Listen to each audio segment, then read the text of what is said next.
Before we begin, I'd like to ask you a few trivia questions in light of International Women's Day.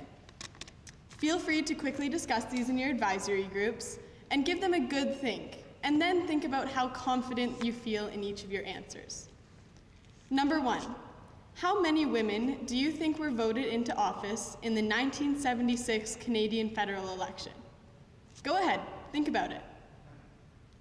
Number 2, in Egypt, how many men have been arrested in the past 5 years for domestic violence? Any guesses? Number 3, why were women burned at the stake in Salem?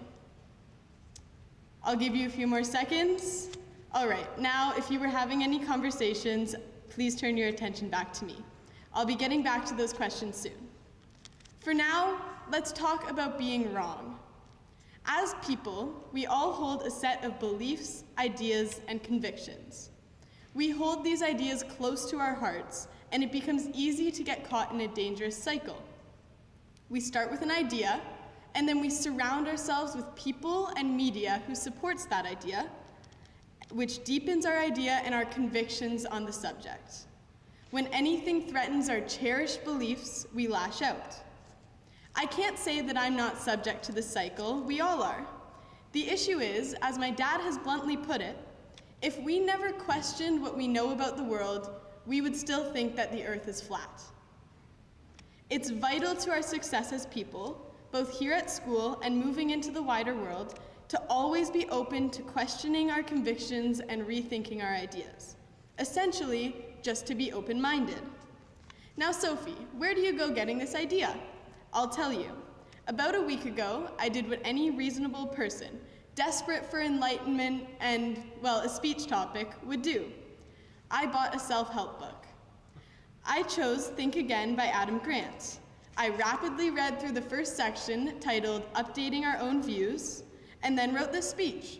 And now I'm going to share with all of you what I learned.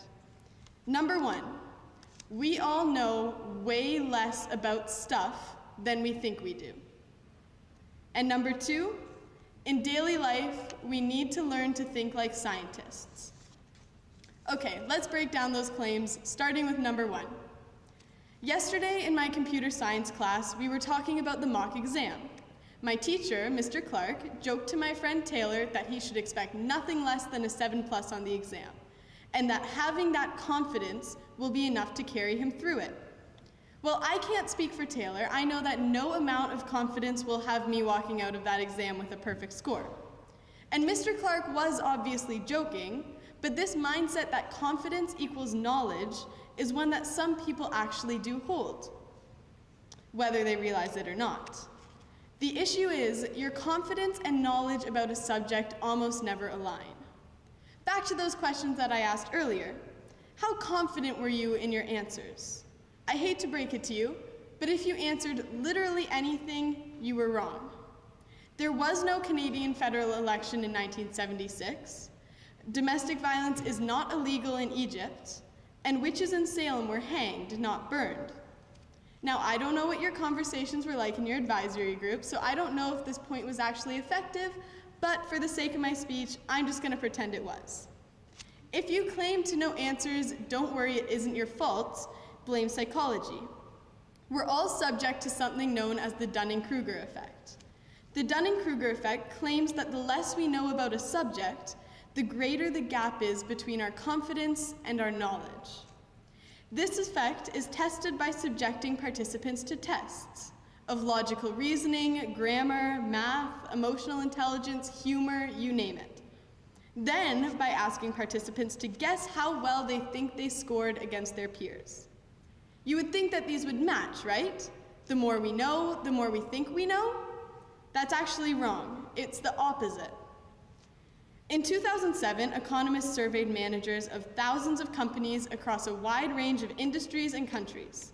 What they found is that the managers who were the least competent rated their skills as the most competent. And as managers slowly gained competence, they started to estimate their skills as lower and lower, until the best managers had almost guessed their skills correctly. But still, the average manager in every single country tested guessed that their skills were better than they actually were. This is where an issue can arise. If we all have unwavering confidence that we are correct, how are we ever going to be open-minded? Now, confidence itself isn't inherently bad, but we need to learn to recognize the difference between confidence in ourselves and confidence in our methods. For example, you can be confident that at some point in the future you'll be able to reach a goal, while still having the humility to accept that you may not be on the correct path at the moment. This is the same for our beliefs. With humility comes the ability to recognize when it's time to rethink our ideas, when we're wrong, and when we may have encountered a momentary failure. On Wednesday, Daniel talked about failure, how to use it as a tool, but also how awful it feels to fail. Honestly, I probably shouldn't be the one up here preaching this. Last night when I presented the first draft of this homily to my mom, she gave me some very helpful constructive criticism, but I hated it. There are few things that I hate more than being wrong. Even though my mom was just trying to help, I had trouble separating her objective feedback on my speech from her opinion on me as a person. But why is this? Shouldn't we all be excited about being wrong because it means that we're learning more? When somebody questions a core belief that we hold, we shut down rather than opening up. The technical term for this is the totalitarian ego, which is designed to keep out information which threatens our beliefs. And it's easy to see why. If our identities are formed by the beliefs that we hold, what happens when those ideas are shattered? To avoid this destruction of our beliefs, our brain activates the amygdala. We get angry and we get defensive and we fight with people, but we never actually listen to what they have to say.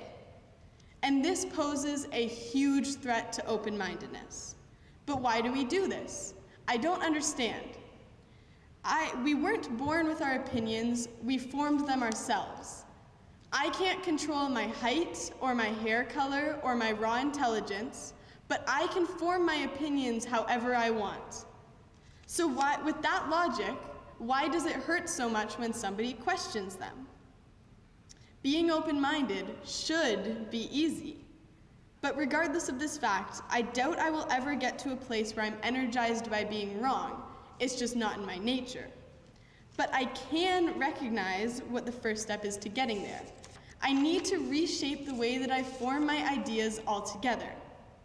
According to Adam Grant, whose book I read in preparation for this homily, we should form our opinions the way that scientists form theories.